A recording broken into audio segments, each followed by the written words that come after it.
నా ప్రాణానికి ప్రాణమైన తెలుగు ప్రేక్షక దేవుళ్ళందరికీ నమస్కారం. ఈరోజు నా జీవితంలో ఎంతో సంతోషకరమైన రోజు. భారత ప్రభుత్వం నాకు పద్మశ్రీ పురస్కారాన్ని ప్రకటించిందని తెలిసినప్పటి నుంచి నా కళ్ళు ఆనందంతో నిండిపోయాయి. ఒక నటుడిని గుర్తించి ఇంతటి గొప్ప గౌరవాన్ని అందించిన భారత ప్రభుత్వానికి నా శిరస్సు వంచి నమస్కరిస్తున్నాను.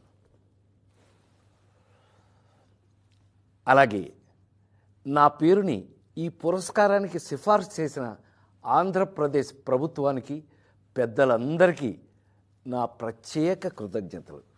కానీ నిజం చెప్పాలంటే ఈ అవార్డు నాది కాదు, మీది. 48 ఏళ్లుగా నన్ను ఒక నటుడిగా మాత్రమే కాకుండా మీ ఇంట్లో ఒక మనిషిగా, మీలో ఒకడిగా గుండెల్లో పెట్టుకుని చూసుకుంటున్నారు.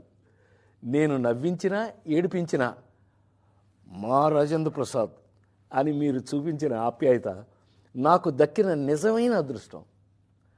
ఆ ప్రేమే ఈరోజు నన్ను ఇక్కడ దాకా నడిపించింది. 2 తెలుగు రాష్ట్రాల ప్రజలు నన్ను సొంత బిడ్డలాగా ఆదరించారు. మీ రుణం ఈ జన్మలో తీర్చుకోలేను. నాతో పాటు ఈ ఏడాది పద్మ పురస్కారాలు అందుకుంటున్న దేశంలోని మహానుభావులందరికీ నా శుభాకాంక్షలు తెలియజేస్తున్నాను. మీ ఆశీస్సులు ఎప్పుడూ నా మీద ఇలాగే ఉండాలి.